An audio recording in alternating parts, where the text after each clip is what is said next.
माता की, बोल छत्तीसगढ़ महतारी की।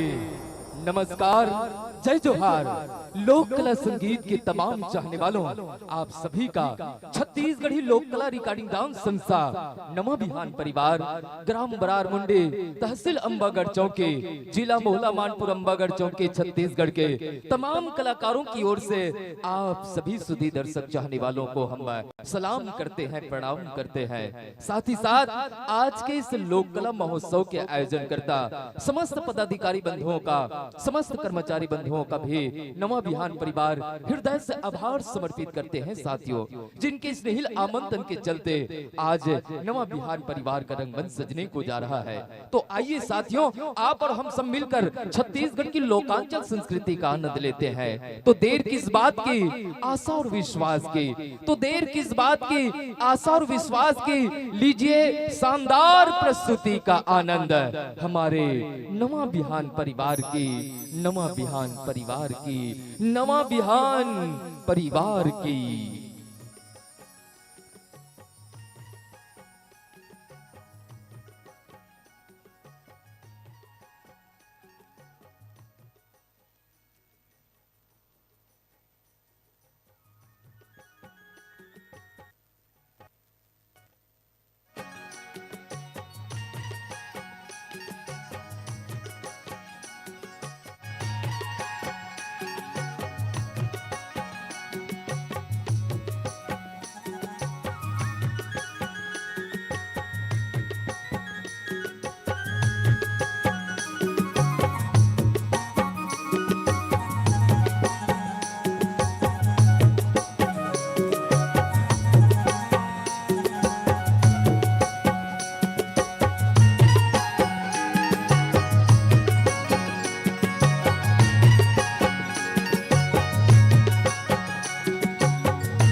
छत्तीसगढ़ महतारी